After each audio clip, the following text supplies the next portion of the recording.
Good afternoon, everyone. Thank you for joining us for today's session on the LGBTQIA population. Our presenter today is Dr. Blair Brown, and if you have been a part of our forum sessions in the past, you have possibly heard her presentation before. Although she does change it up a little bit. For some context, I'm Tricia Malott. I'm the county's Behavioral Health Coordinating Council supervisor. Also with me is Kevin McCall, who is a behavioral health specialist in my department. And he will be our question moderator throughout and at the end of the session today. For a little bit of background on how all of this came about, in 2015, the county adopted a mental health action plan and was approved by the county board.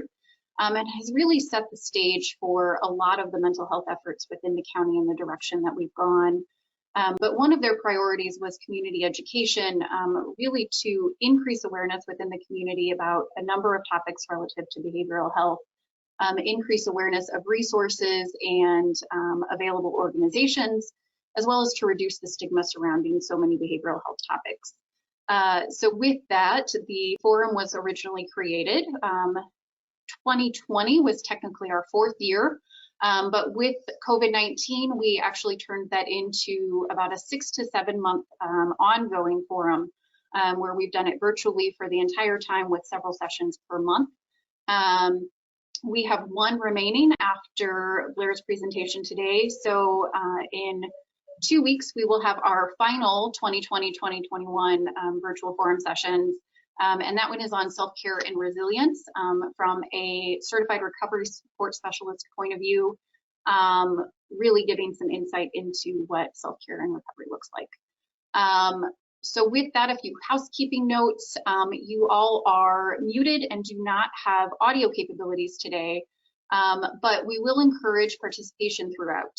So throughout the presentation, as Dr. Brown asks a question, if you would please use the chat feature, that will allow her to see that in the moment and respond.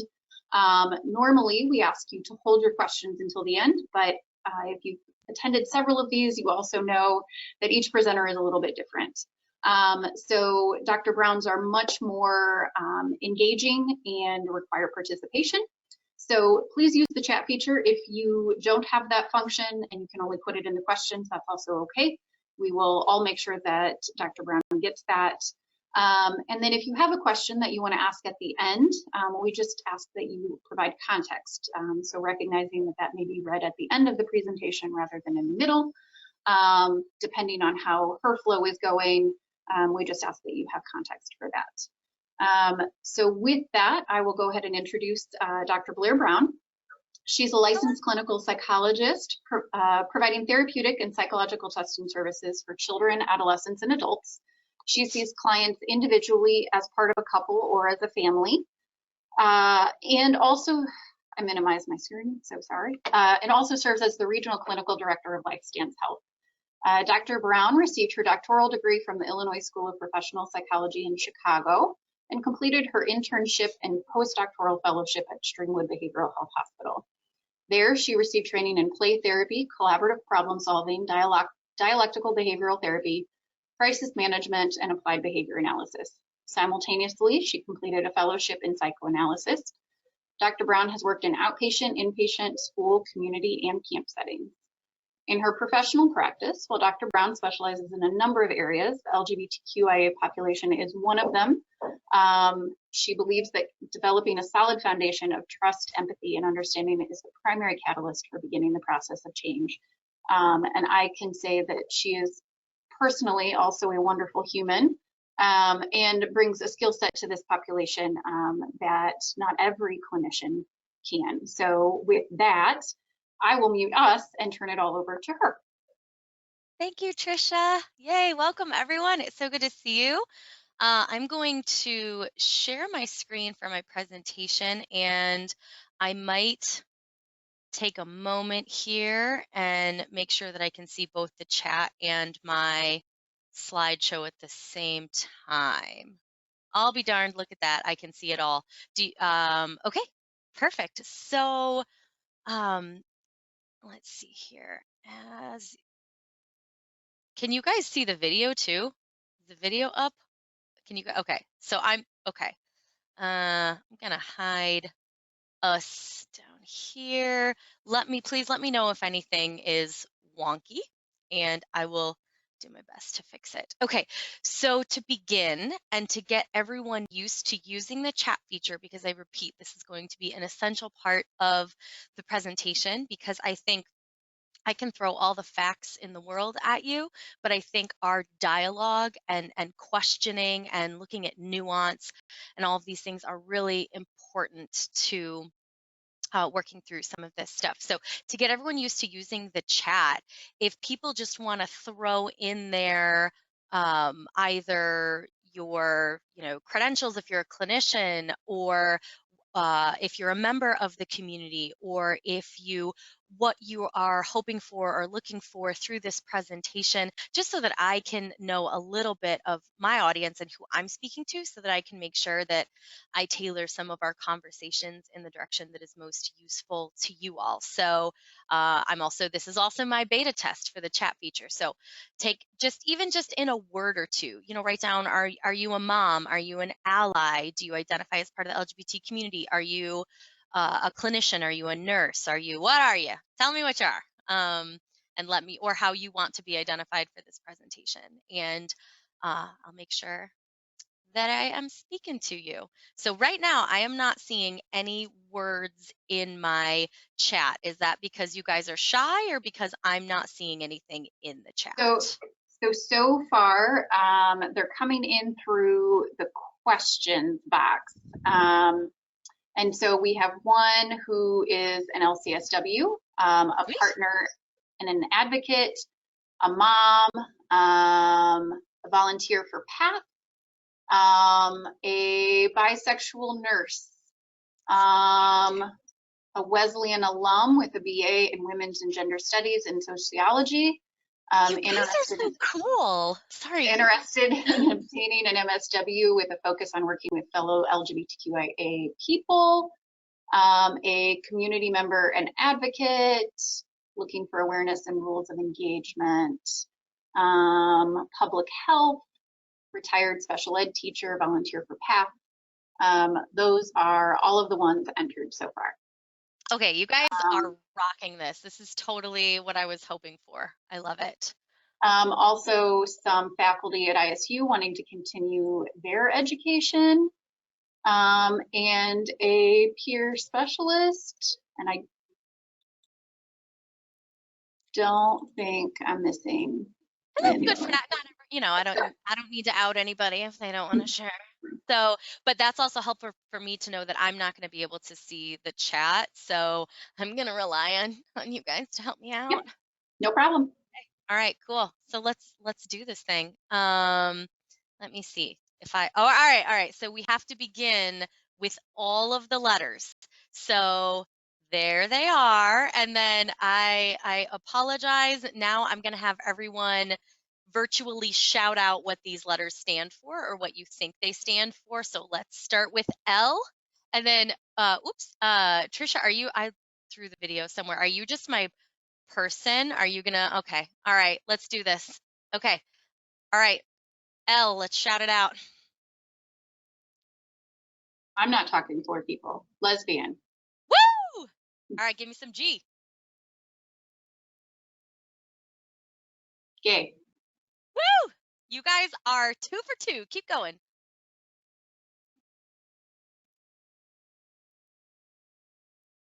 Bisexual. Yeah. Trans. Don't be shy. Perfect. Keep going.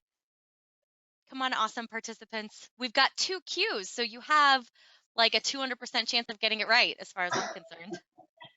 Queer and questioning. P.S. I don't math publicly. Yay, well done. Okay, what about I?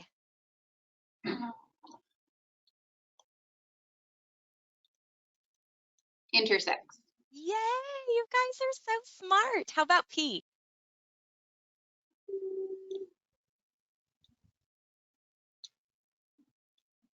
Pansexual. Wow, you guys are professionals already. And we're going to talk a lot more about some of these. And 2S goes together. Does anyone have any thoughts about 2S? Spirit. Yay, well done. Thank you, ISU, for teaching me that one. So fantastic. Yes. Okay. And then we've got a couple of A's at the end.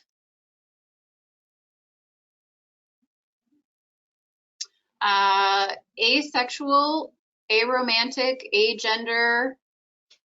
Oh, yes, yes. And allies. That is so perfect. So, Okay. um, this is not an exhaustive list of the letters. You'll often see people write LGBT plus or LGBTQ plus to sort of incorporate all of these things. And I think highlighting some of these questioning, even if you're just not quite sure, you're welcome to be a part of the community. Intersex is related to sexual features assigned at birth that mean one has features of either both male or female, or not quite male, not quite female. So we'll talk a little bit more about that later. Pansexual, that gender doesn't necessarily play a role in who you're attracted to. You can be attracted to anyone and everyone, and assuming that gender is non-binary, it's not either or, it's the spectrum. We'll talk about that more as well. I wanted to talk just briefly about Two-Spirit. This is not this is very specific and cultural to some of our Native American friends. So this is not something that I personally, as someone who is born here, not of a Native American culture, can use. So I just want everyone to be sensitive and mindful that the Two-Spirits are a part of our community, but it's something very specific to their own community, and it's not something that any of us can identify as unless we are of that community. So I just wanted to share that. And then there's lots of A's, the asexual, aromantic, allies, all that. So very good. Way to go, participation. Huzzah. All right. Identity prevalence. I found this and I wanted to hear a little bit about people's hypotheses. It appears that 20% of millennials identify as LGBTQ, and this was from 2017. So our millennials are well into their 30s now, just throwing that out there. So I would love to hear people's hypotheses about why do you think that age 72 and older, there's only 5%, and then as we go younger, we get 7%, as we go younger, we get 12%, as we get the millennials, which there's several more. I would be curious as to see how it is now, but what are some folks' hypotheses about why this number is increasing?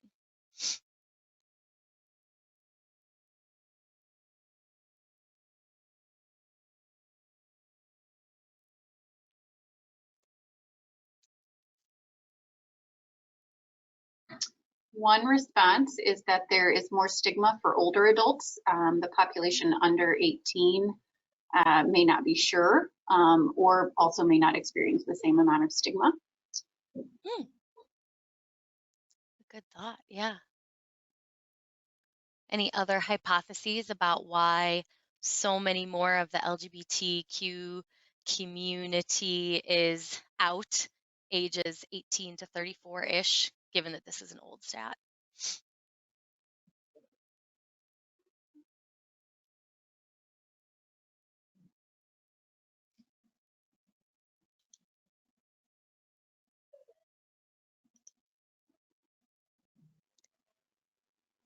If nothing else, I might just throw out there one of my hypotheses that we're making some movement and we're starting to do a good job and our work is not done. But if this has to do with stigma and comfort level, look at how much more acceptable it feels to be living in an era when we have all of these talks and all of these presentations and all of these education seminars and all of these really good supportive things, as compared to people who are 72 years older. We get this 5% of the population, which, if all in all it looks like the total population is 12%, how much of that is impacted by stigma? So I thought that might be important to talk about, as part of what we're doing is reducing stigma and learning. So I thought that was nice. I always love to bring in my friend, the gender unicorn, to help discuss some of the concepts that we're going to go through today. So let's see, Trisha, can you see my mouse when I move my mouse?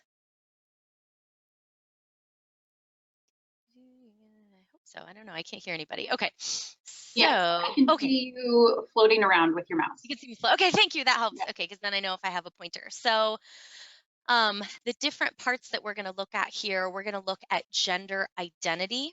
We're going to look at gender expression. We're going to look at sex assigned at birth. We're going to look at physical attraction and emotional attraction. So we're going to spread all of these out so we can have a shared language for what we're going to be talking about today using our little friend here, the gender unicorn. So gender identity is how a person feels and sees themselves, how they identify. And it can be on a spectrum. It could be on the sort of female spectrum. It can be on a male spectrum or the non-binary other genders. Gender expression. So we're going to talk about, although for example, I might identify as female, perhaps my gender expression, perhaps I like to dress very masculine because that is how I like to express myself, or feminine or other. Sex assigned at birth, we're talking about body parts here, and we'll talk about the difference between sex and gender in a little bit. Sex is something that is assigned at birth by a physician based on internal or external physical sex characteristics. And this is categorized as male, female, or other/intersex, which we'll talk a little bit more about. Who one is physically attracted to. So you might notice that you have a physical attraction and weird, fun bodily things start happening when you look at women or men or other genders. But then there's also the emotional attraction piece. Maybe you feel more emotionally connected to men, even though you're physically attracted to women. And so separating out who are you physically attracted to versus emotionally attracted to. So a little shared language for us there. Sex versus gender. I like this little picture. Gender is up here, not down here. So usually sex is down here, gender is up here. Sex is a person's physical or biological assignment of male, female, intersex, or other at birth by a medical professional based on chromosomes, genitalia, gonads. Gender, a social construct fabricated by society and culture. So traditionally defined as, masculine or feminine, and it is society that suggests the behavioral or characteristic traits for each. A person's biological sex does not predict their gender or sexual orientation. So throwing that out there. The gender binary society tends to classify people into two different genders, male or female, when it really does look more like that little picture below. Wanted to throw in some stats about intersex conditions. So the total number of people whose bodies differ from standard male or female at birth is 1 in 100. The total number of people who receive surgery to normalize genital appearance. So I'm not talking about our transgender friends who don't identify. This is just at birth, moving on, the number of people who receive surgery to normalize, quote unquote, a genital appearance is 1 in 1,000 births. And there's, I absolutely encourage you to check out the Intersex Society and help them advocate for children. A lot of times parents or doctors will make the decision for the baby, which, parents make decisions for babies, that's what we do, but do the research and become an informed decision maker in people's lives so that we can know.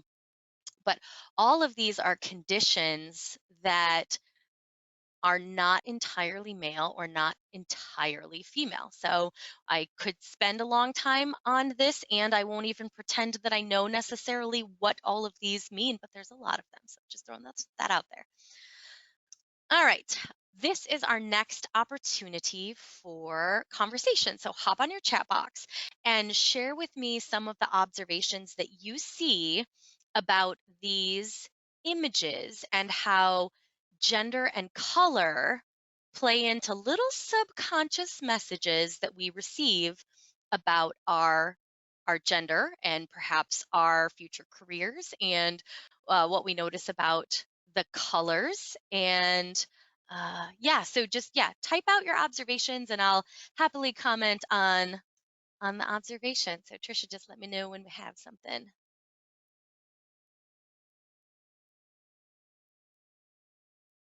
What do you guys notice about, hope you can see it okay, about these pictures?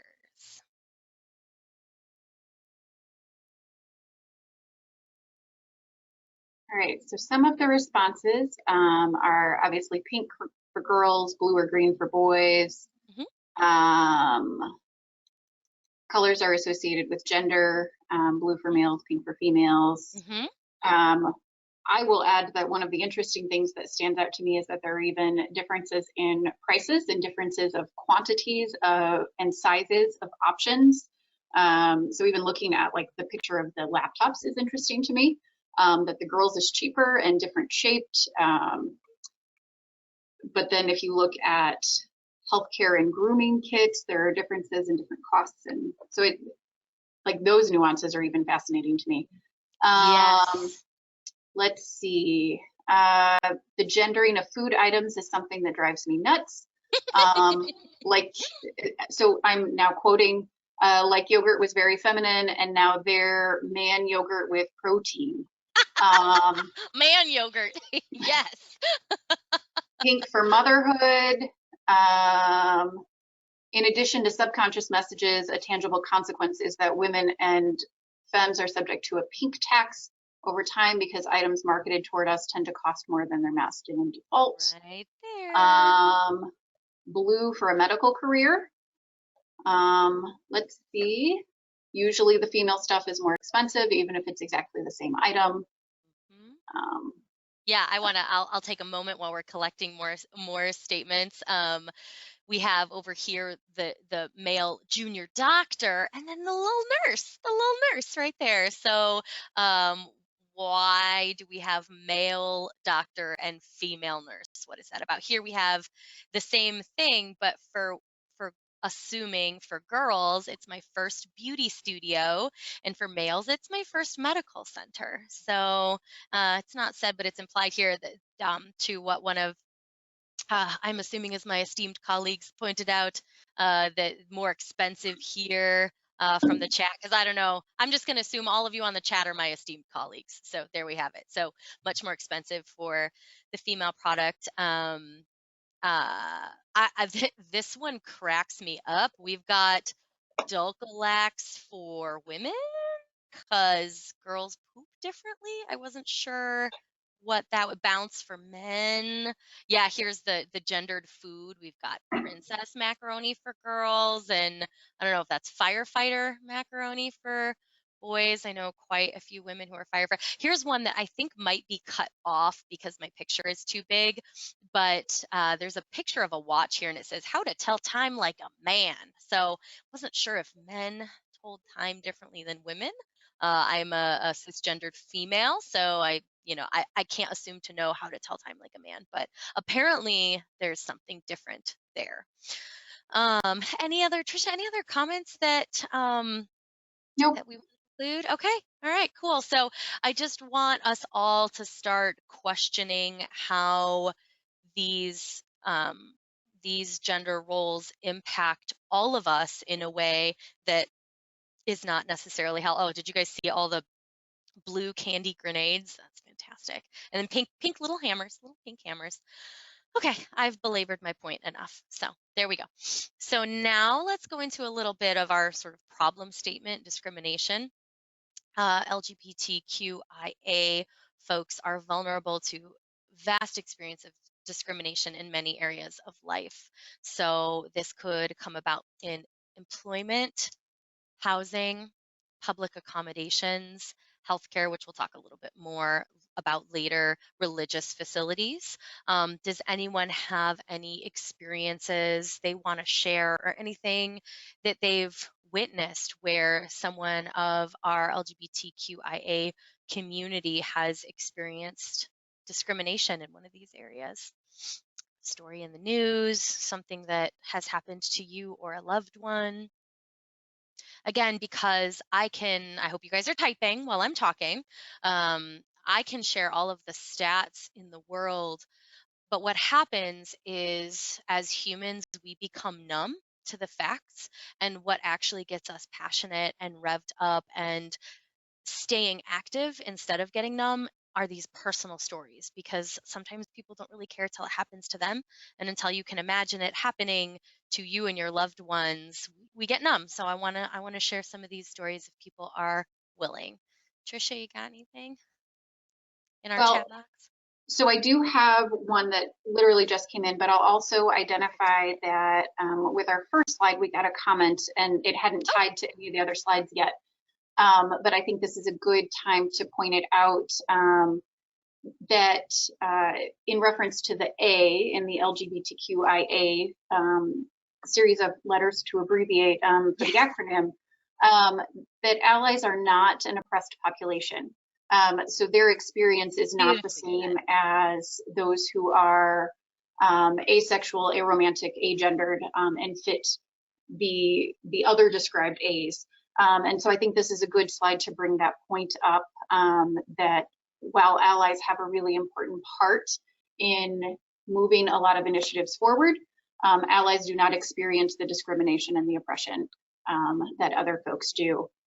Beautifully said. I just want to take a moment and thank whoever said that. Yes, and that is why this presentation, I love it to be collaborative, because I absolutely do not claim to remember to say all of the right things at the right times, and we're all going to mess up, and I think that's important. And so I think making that distinction is so incredibly important, and I really appreciate whoever said that, because it is a very important distinction to make, and this is such a timely slide to do so. So please feel welcome. Yeah, keep going in the chat, and we'll bring it up as it fits in, and we'll make sure that we get as many, if not everybody. So thank you, Trisha. Okay, sorry, keep going. No, so another one that came in is an individual who had a professor who had to be closeted to select staff in order to not offend alumni donors or boards of directors or whatever. So the recognition of the impact that it could have on an institution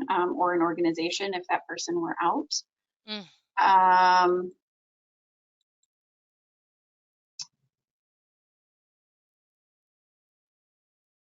I will read this statement, and I may need some clarification from the individual who typed it, so I'm going to read it as is, which I believe starts with had trouble getting into chat. There is a new Speak dictionary to exploit alienation. Having run out of letters, now use numbers and special characters. And I'm not sure if that has to do with the acronym, or if that has to do with difficulty that they may be having in providing a chat or question to us. Another one that has come in is some of the issues we've advocated at Wesleyan include such priorities as gender neutral housing and restrooms, straightforward name change policies, hormone therapy needle disposal sites, and explicitly affirming counseling services, among others. Yes. This is all so good, so important. Thank you for sharing. Great. Do we have more, or should I move along? I do not see more stories at the moment. Okay. But there was also, I will add that there was one comment that came in that affirmed that allies do not face the daily discrimination that the LGBTQIA community experiences. Oh, yeah, absolutely. So I don't want to miss that that affirmation that also comes from another attendee. So I think that's it. Great. Yeah, thank you. Thank you all. I appreciate it. Really important. Okay, so let's talk about microaggressions.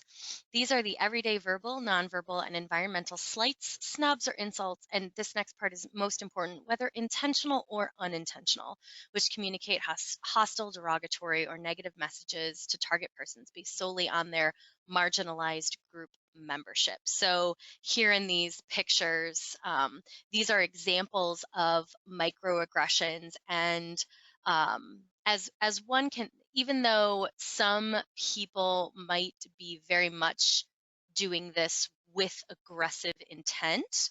Oftentimes people really do have good intentions, but that doesn't make it any less hurtful. And I think that's important to discuss. So this gentleman receives statements like, wow, I would never have known you used to be a girl.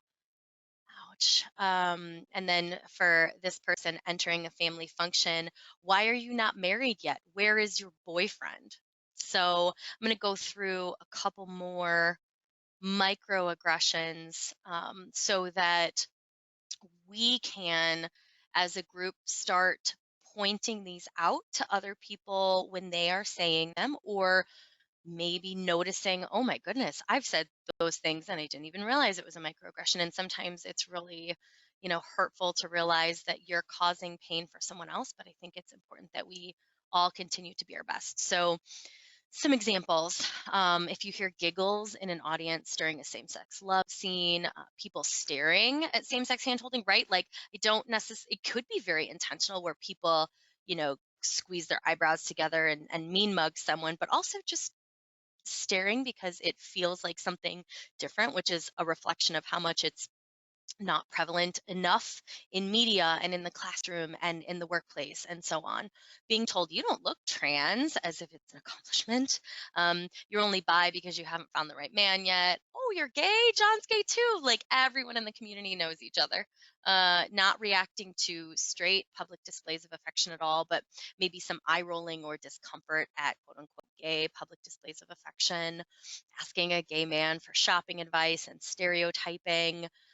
Questions like, how do you know if you're gay if you haven't had sex? Because as we know, that is not an essential part of one's sex, is not important for sexual orientation. How can you attend church if you're gay? Your outfit is so gay. That's like the old school, just it's straight up insulting. And then seeing every billboard as you pass by on the highway with a straight couple out to dinner. So I want to take a moment for the chat box and just see if anyone has any observations or any thoughts or exclamations that come to mind as we talk about some of these microaggressions.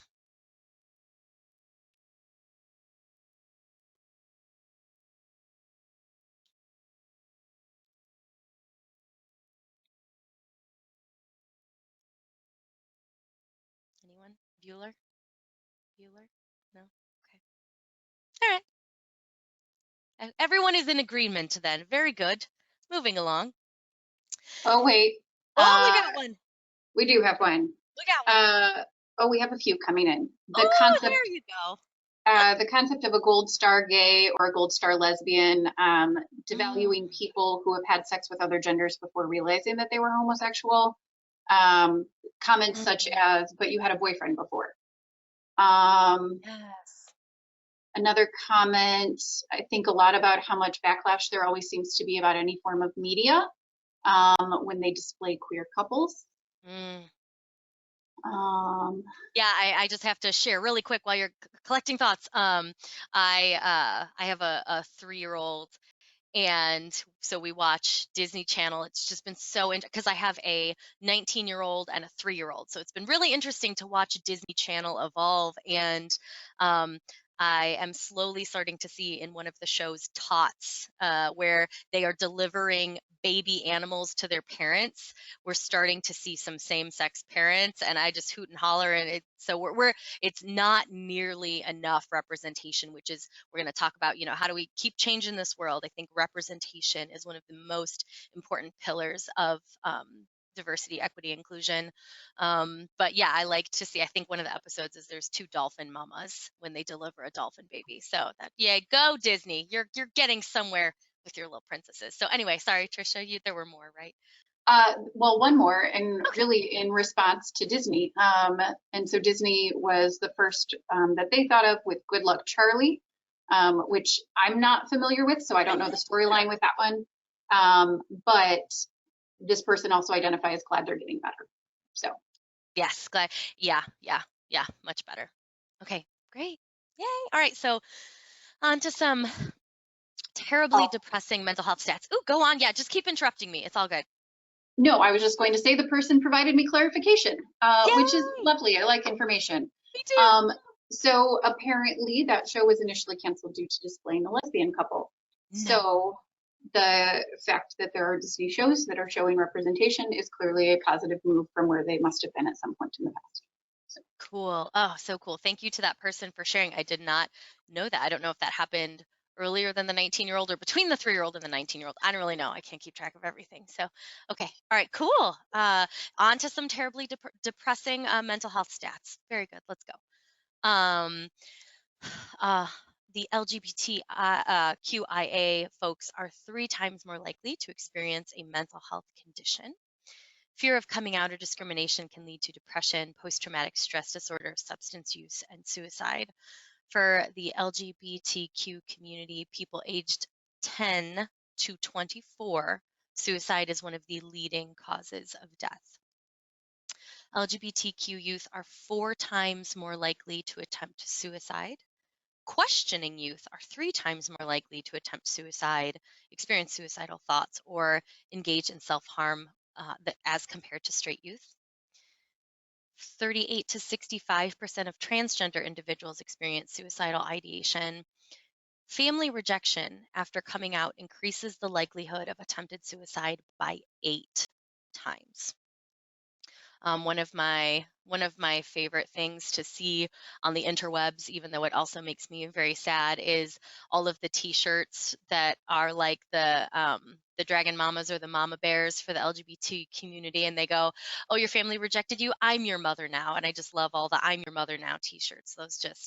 Those warm my heart. It's sad that we even need those T-shirts, but I love them.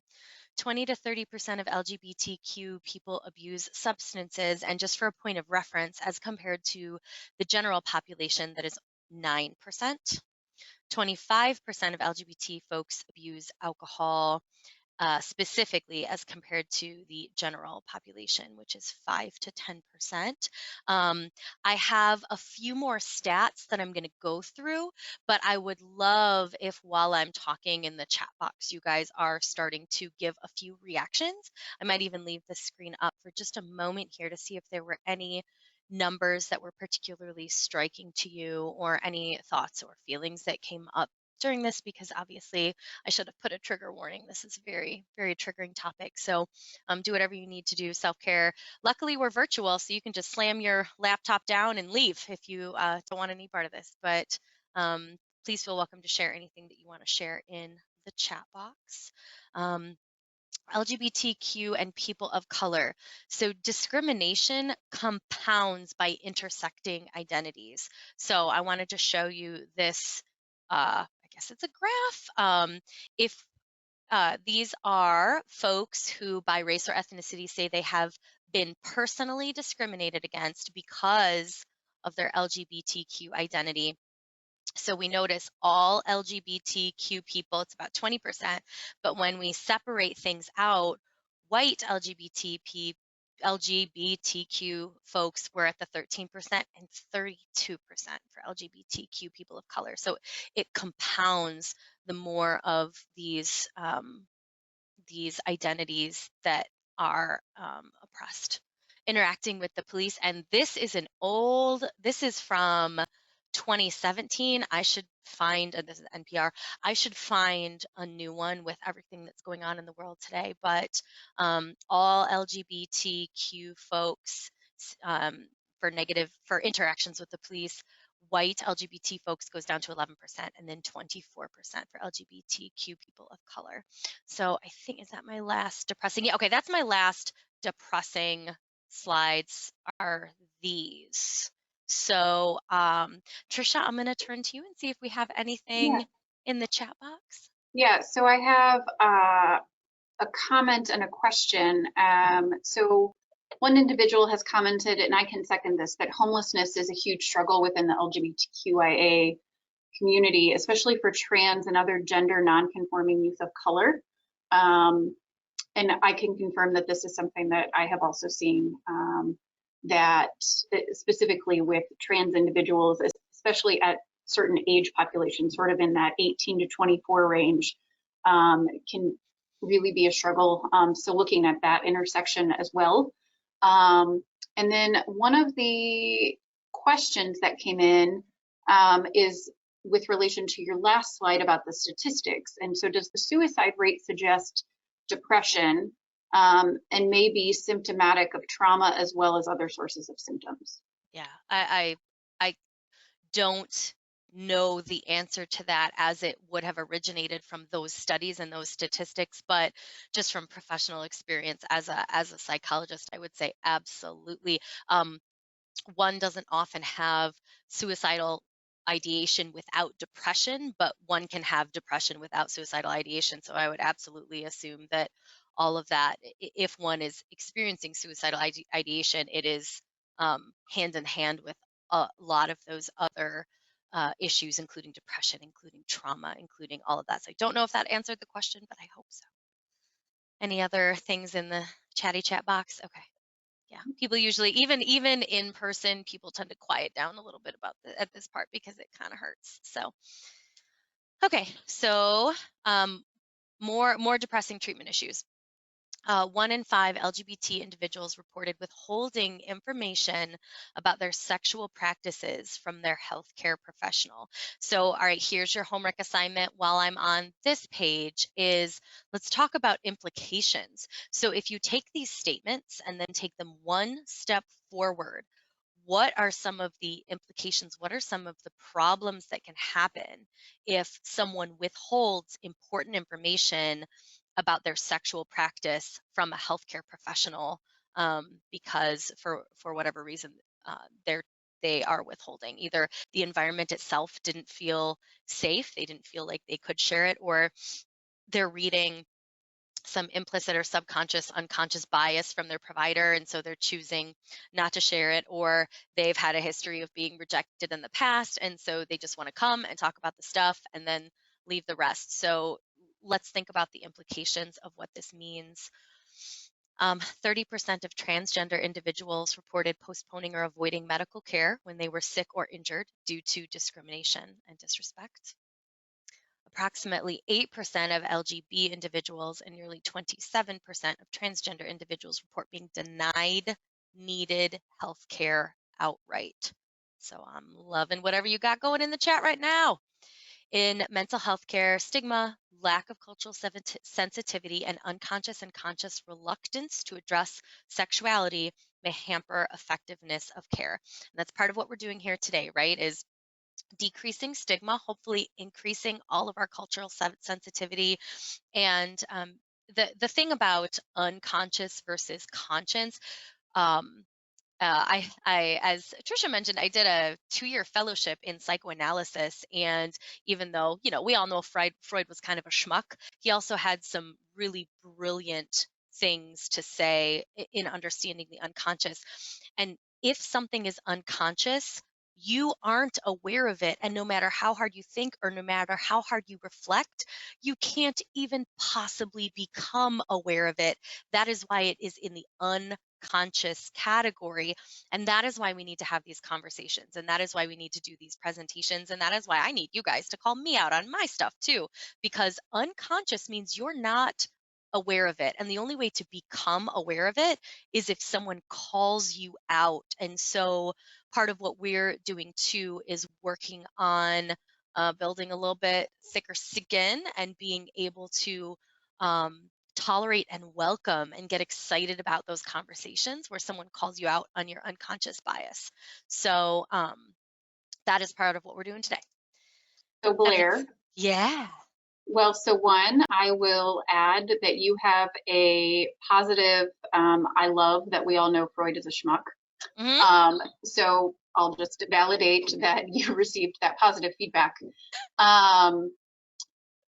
Also, there is discussion that gender dysphoria is still a DSM diagnosis, and that person is interested to hear if you have any thoughts about the added mental health stigma surrounding that. The added, if that person, whoever you are, I do go over because right now it's sort of our tool to help someone get means to an end for what they're needing for their care. But if that person could share just a little bit more about their thoughts for that diagnosis, I would love to talk about that a little bit more, because yeah, I see the problems inherent with that diagnosis. And also right now in mental health care, we're limited by, if one doesn't have that diagnosis, we can't get them their needs. So yeah, please, if whoever you are, thank you, and please expand. Oh, did they? Ooh. Not yet, but there is a comment also that lack of sexual interest is also a DSM diagnosis. Lack of sexual interest. Oh, right. Like it's considered but I will yes, and I want to add something to it, and I hope not controversial, but just for something to be in the DSM, it has to be causing distress for them.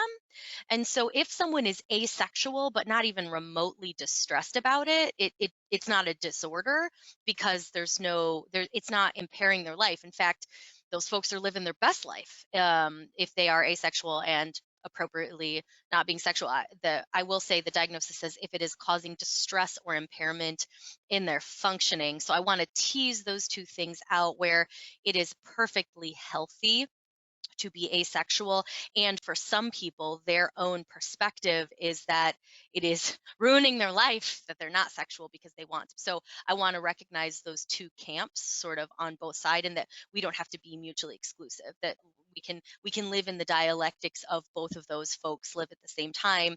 But yes, the problem of a DSM that says yes, and this is a disorder blanket statement, is whenever we get out of the nuance and into the blanket statements, we get into trouble. So I'm going to provide the follow-up in direct response to the most recent question about the lack of sexual interest. And that person has responded and says that makes sense. I wonder about the social model of disability, though, for lack of a better comparison, where societal perception of lacking sexuality is distressing. Oh, whoever you are, let's go out to coffee. Get my business card. This is a delicious conversation, right? Because then we go into like the differences of treatment for sexual stuff, like men get Viagra and women get told XYZ, and that Viagra is covered, and that fertility treatment is not covered. And so, yes, okay. I don't know what else to say other than we need to go out to coffee, whoever you are, because yes, agreed. So fantastic. Love this conversation. And the follow-up to the original question about gender dysphoria is, I know that surrounding the DSM-5, they decided to keep it as a disorder so that trans individuals could gain access to care. I just know it was controversial initially surrounding it because people were worried about ongoing stigma. I'm unclear how much help or harm it's done at this point. I admittedly don't know much about it beyond when they wrote the DSM-5. Yeah. I'm with you on that one. I'm definitely aware that it came up, and there were some alternative ways to conceptualize that. Yeah, and I know that they left it in, as I mentioned, for access to care. I will say too, for all of the folks there who have any connections to mental health clinicians, things are constantly being rewritten, and it is your voice that matters, because if no one speaks out, if no one says anything, if no one says this is a problem, without giving evidence of why this is a problem, nothing changes. For example, I know that the American Psychological Association right now is currently rewriting the ethics code. So this ethics code that's, tried and true about how we need to practice and our guidelines, it is up for renewal again, and it's time to talk about those things. So, and I know that one of the things that they're doing in rewriting the ethics code is talking more about these social justice issues and what are our ethics as a psychologist, as a clinician, what's our ethical duty to be talking about in session, to not be talking about in session, to be bringing up, to be leaving to the direction of the patient. And so I know we're talking about the DSM, but I also want to pull in, things are constantly being rewritten to hopefully keep up with the times as we continue to hopefully evolve. So yeah, keep the statements coming, and we need to all get together and write strongly worded letters. So cool. So one other question that came in, specifically related to reluctance to share medical information, is during the 90s, asking sexual questions was against the law, perhaps? Could that have added to the reluctance to share medical information? Oh, fascinating. Yeah, absolutely. I don't see I don't see why not. It's so interesting when at a certain age or time or whatever, you're primed to say, like, this is legal. I don't break the law. I'm a good person. I won't do this. And then even when the law changes, there's sort of, again, we go back to those like implicit, subconscious. Um, we are conditionable creatures. And so when over and over we believe what we tell ourselves, right? That's like half the fun of being a psychologist, is helping people learn how to talk to themselves differently and treat themselves differently and think differently. And we believe what we're told over and over again. So yeah, what a great point, that if something is illegal for a long time, are you really ever going to be comfortable talking about it? And then we look back to our millennial statistic, where you get a fresh bunch of people who are born and don't have the same culture that is surrounding them. If we're talking about, I want to say it's, again, Freudian schmuck, but also good things came. Winnicott is another psychoanalyst, with the true self versus the false self. And psychological health is when, if there's a Venn diagram about the self that you present to society and the self that you are on the inside, and when those overlap, when you have no Venn diagram, it's just a circle, we have health. Versus the more spread out this becomes, the more we have um, poor health. What happens when society's circle doesn't match your cycle, then your circle, then it's not you who is unhealthy, but perhaps society who is unhealthy. And how we I'm geeking out. Okay, stop, Blair, stop. I got to keep going, or we're never going to get this presentation done. I could do this forever. Okay, all right, let us go back. Okay. Evidence suggests implicit, blah, blah, blah, pervasive. Yes. Oh, no, I should say that out loud. Evidence suggests that implicit preferences for heterosexual people versus lesbian and gay people are pervasive among heterosexual healthcare providers. So oftentimes, if you have a heterosexual healthcare provider, there is implicit, i.e., not explicit, i.e., they don't even realize that they sort of prefer straight folks. But even though straight, I don't prefer that term. We'll talk a little bit about why later. But so why heterosexual people prefer heterosexual people, part of it is a comfort thing.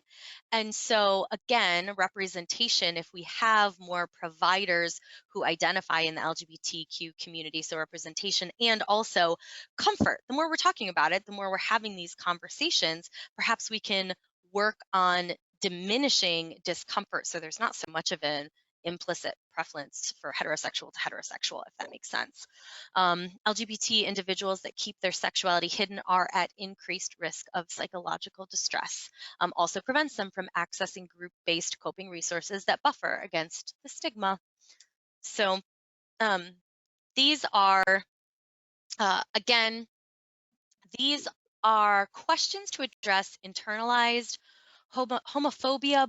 So in some regards, I apologize and sort of, what's the word, like Surgeon General's warning, what a disclaimer, that's what it is, that this is sort of geared towards our heterosexual folks, but at the same time, one can also have internalized homophobia and still identify as part of the LGBTQ community. So I just want to throw out there, I recognize that sometimes my presentation goes one direction or the other, but I still think it's important to have the questions. So this is from, I believe, University of Southern California.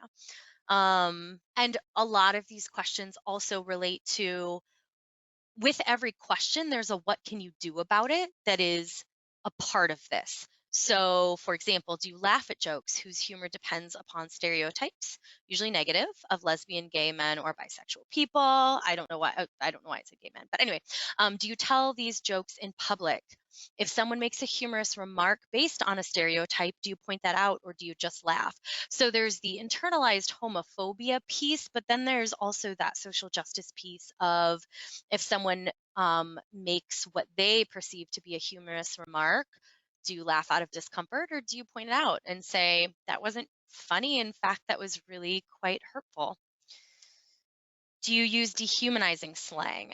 I am honestly believing that if we are all a part of this conversation together, we are not necessarily the target population who I'm talking about with this statement, but again, important to point out so that we can continue to advocate for the needs of all. So do you use dehumanizing slang? For example, homos, fags, pansies, dykes, lesies. Note, queer is seen differently by various subcommunities. Some folks want to reclaim queer as an inclusive word, one of the cues, as I mentioned at the start of our presentation, whereas others find it offensive, and part of that depends on what era you have lived in or if queer has been used as a derogatory word towards you versus a positive. So I just want to throw in there, use queer at your own risk if you are using that word. When you hear of someone being fired or denied promotion, much to the example of one of my esteemed colleagues in the chat box, is someone denied promotion or tenure because of the person's sexual orientation? Do you speak out against that decision or offer your help to the person involved? So I feel like with the first half of each of these statements, we have the internalized homophobia of doing nothing or not even noticing that you weren't angry versus speaking out is then our social justice piece. Are you consciously aware of the group about which you are generalizing? For example, when you say people, do you really mean everyone?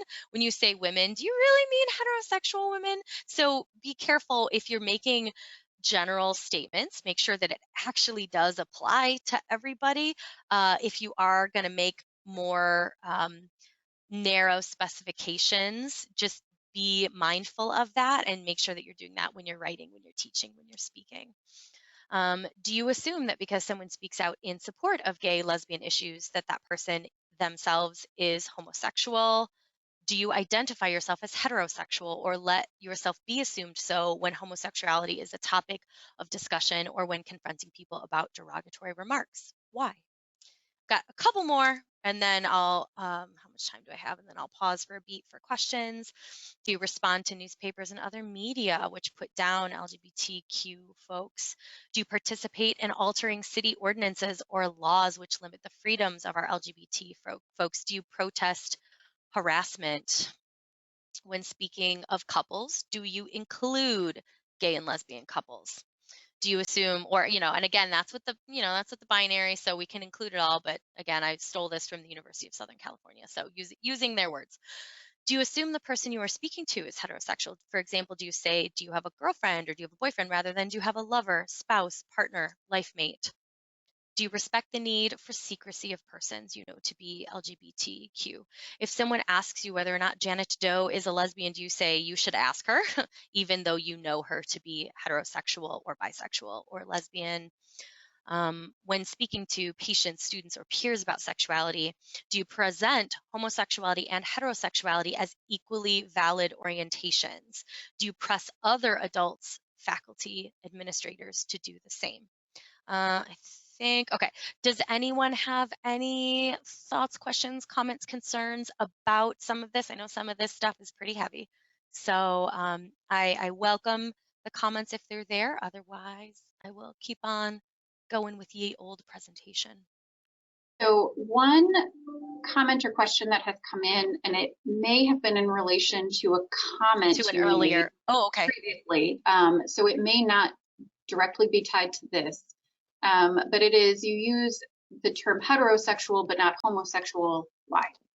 That is very intentional on my part, and the reason is because as I'm continuing to learn and be better, and that's why I need to keep trying to update this thing at least every once in a while, is I was actually reading a couple of months ago that because homosexual has been used as an insult, some people do not prefer to be called homosexual. They prefer their identity, lesbian, gay, bisexual. They prefer the affirmative of their group because historically homosexual has been used derogatorily, whereas heterosexual has not been used derogatorily. So that one, for some people, still gets to stay. So that is intentional based on some of the research that I've been doing about how to continue to be kind. And that said, if not everything I say can be kind to every person and be respectful to every person, but that choice for me is based on just some of the research that I've been doing. That said, if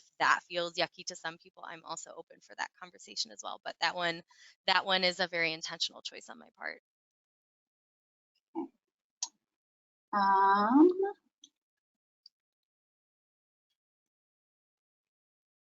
Okay.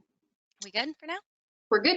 All right, moving right along. I feel like we're in a Muppet movie. Moving right along. Dun, dun, dun, dun, dun. Okay, I saw this Teen Vogue, so cute. And again, I think this speaks to sort of the screen at the beginning with millennials. When Teen Vogue has an article in there for helping someone come out, what a difference that must be from people from past generations. So in Smashing All the Closets, Teen Vogue's advice, which is a little, it's for teens, but we'll get through it. Understand that coming out is a process. You think that's accurate and important. Don't put pressure on your person. That's accurate and important. And where I'm going to add some more adult stuff to this is one doesn't ever know one's living situation. So if you are pressuring someone to come out, but what you don't realize is that they live with a potentially abusive spouse, or to Trisha's point, fear of becoming homeless. Like if you come out of the closet, someone very realistically, based on those statistics, can kick you out of your home. And when I usually do this presentation, I do it live and I give everyone little stars, and we do these activities where you like rip off and fold over different parts of the star, and we see how this impacts people. But I tried and I couldn't figure out how to do that virtually, so I just skipped it in this presentation. But come see me live. We'll do it again sometime when it's not a pandemic. So just emphasis on don't put pressure on your person to come out. This is, you don't know their situation. They will do what is best and what is safest for them, even though we know mental health wise, it's important to get there someday. Realize that not everyone is accepting as you are. Don't de-individualize the person with your reaction. Don't start generalizing, well, everybody this and everybody, no, just let the person be an individual. Fully embrace, not just accept their identity. It's not, I love you no matter what, implying, well, I love you if you get hit by a truck and you have to be in a full body cast and I can't see your, like, no, don't just, I love you no matter what. Embrace, fully love, hug them, love them, tell them you're proud of them and that they're so brave. And that was so important for them to do.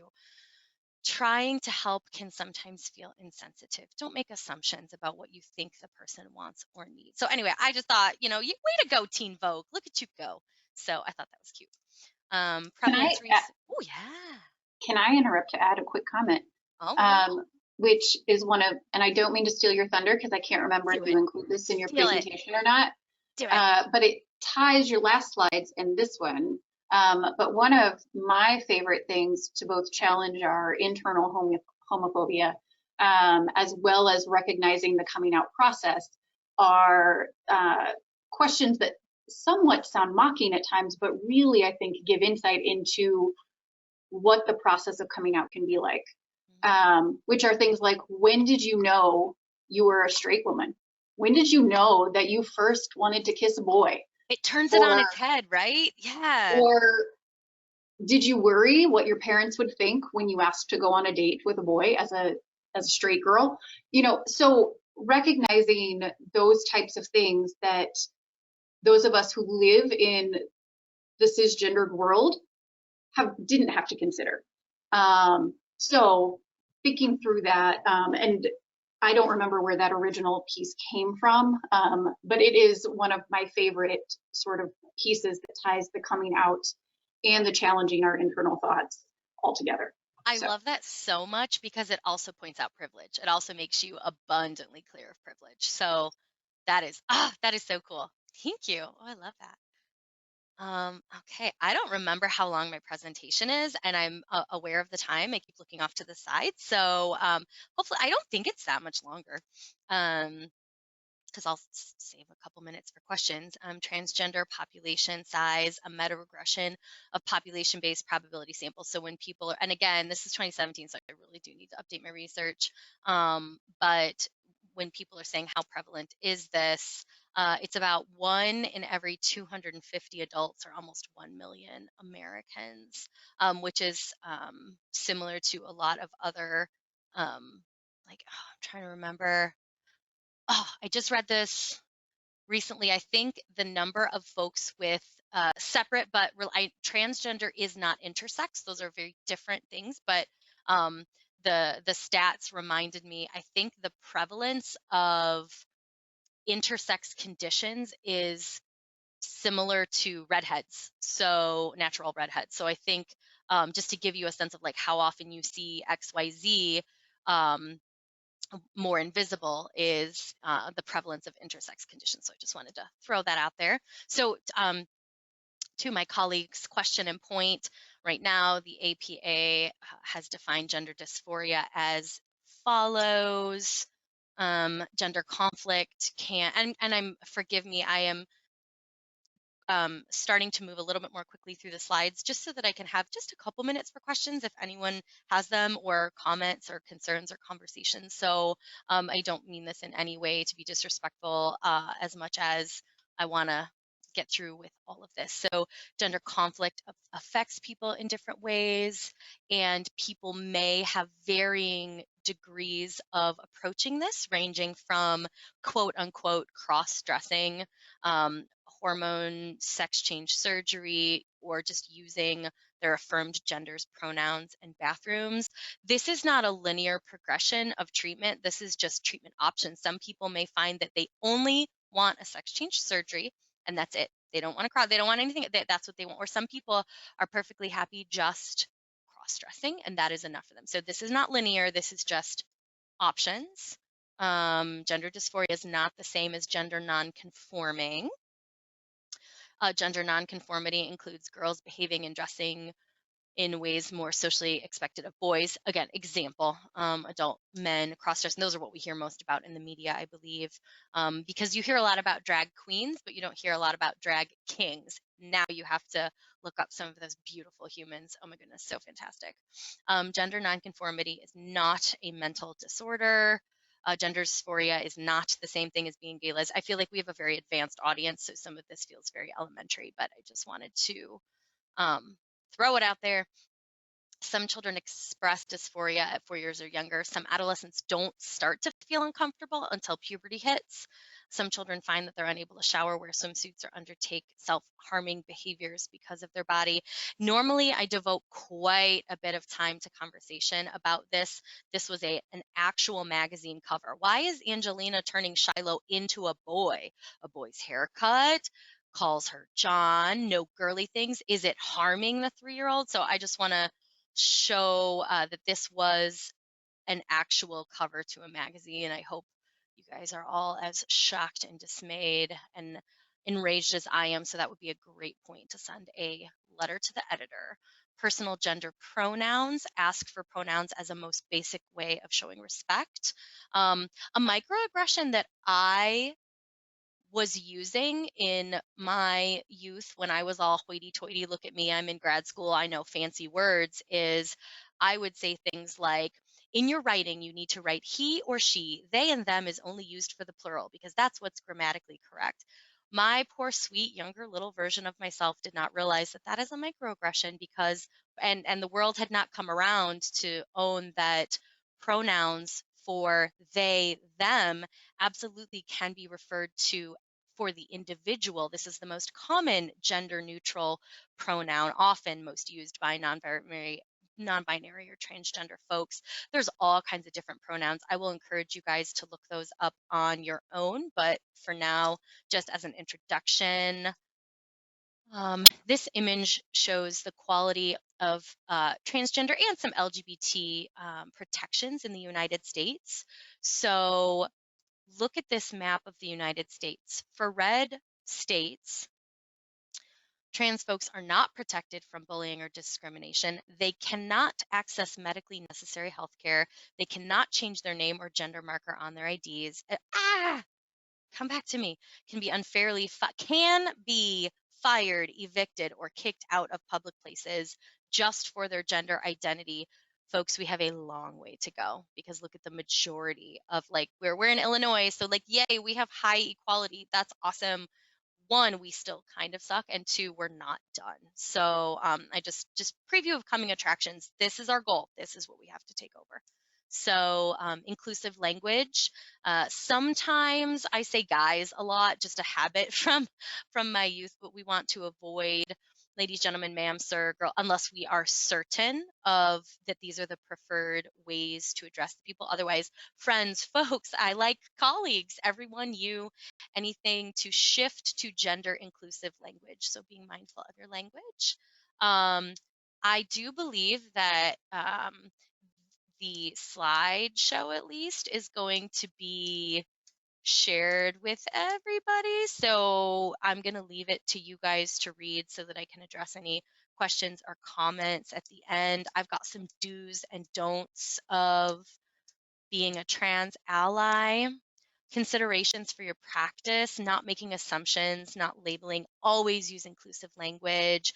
Put out magazines so that people can see you're welcome. All your the way that you look, the way that you are, the way that you identify is welcome here and included here. Change your intake forms, post safe ally images, indicate that people can use whatever bathroom. Ask about dating partners. We've talked about this. Use appropriate comparisons, not lesbian versus normal. Like, the things that come out of some people's mouths are astronomical. And some resources, and yay,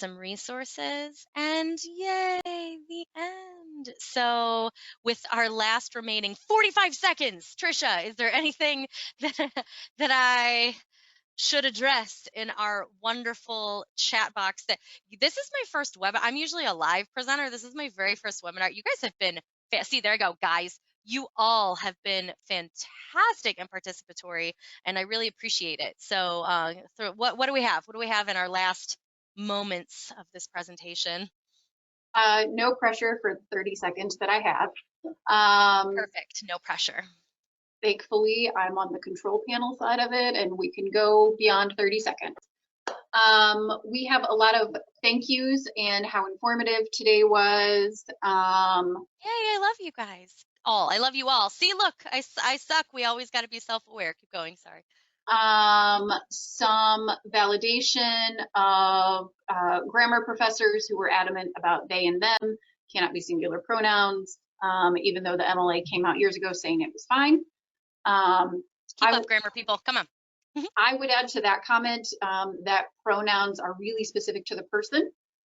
So while I have worked with individuals who are uncomfortable with their birth body and don't identify as female or male or whatever their sexual parts are, they also do not want different pronouns. And so while they say, I cannot stand being a female, I don't identify as female, and they cut their hair short and they do all the things, they also do not want he or him or they or them. And they prefer she and her pronouns. So recognizing that pronouns are specific to a person and not necessarily to anything else. I love that. Thank you, thank you, thank you. Let's see. Another comment coming back a little bit. In addition to being a process, outness is contextual. So recognizing that some friends who are quote unquote super out when participating in online spaces, but perhaps haven't told their families. Or another example would be being out at school, but not at work, that kind of thing. Let's see what else we have. Oh, these are awesome, awesome, so helpful. That's why I like, because I can't possibly assume to know even a fraction of what I need to know. And so that's why I love these comments, because we're all in it together, right? Isn't that the theme of we're all in it together? So yeah. Yes.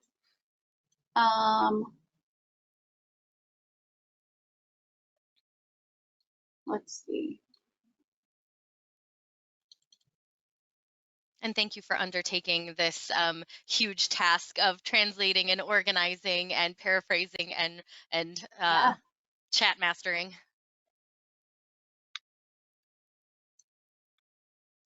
All right. Going back many slides to much earlier in your presentation, but I will say there was also a comment that came in that individuals who are either with some former language and using the language that was used in this comment, androgynous and asexual styles have also been growing in acceptance and popularity.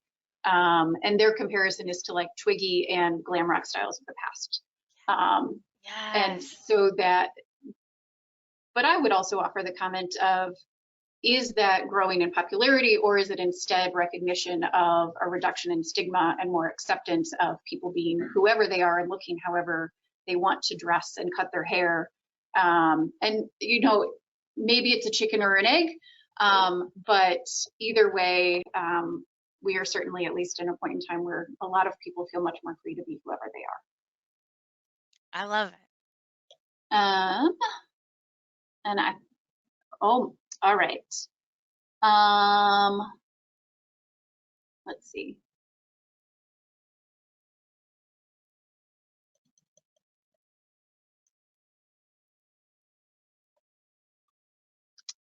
Okay.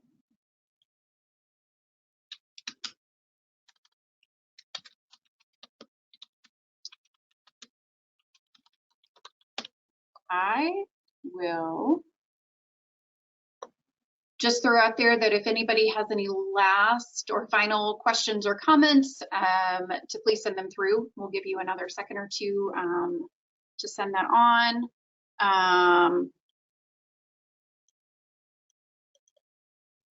Otherwise, Blair, do you have any final parting thoughts? You all have been so wonderful, and thank you for your contributions and for engaging in some of these difficult dialogues with me. And yeah, don't be shy. I think I put my information on there. If you want to send me a little email, you're more than welcome to. And yeah, just let me know if we ever want to join forces in taking on the metaphorical man. No offense to men. So yeah. Okay. Well, then I will formally say thank you, Blair, for giving us a large portion of your lunchtime, and for all of you who attended and participated. And if nothing else, this also teaches us that we need to change our settings for Blair's future virtual presentations, so that you all can chime in. So needy. No, it is lovely, and the participation is great. But if you have not registered for our last forum session, please do so. Because you all have registered in the past, you'll actually get an email about whatever our 2021, potentially 2021, 2022 forum shapes up to be. We are in the planning stages for that, and we'll have more information about what this next year will look like, and helping keep these going. So I hope you all have a wonderful day, and thank you again, Blair, for all of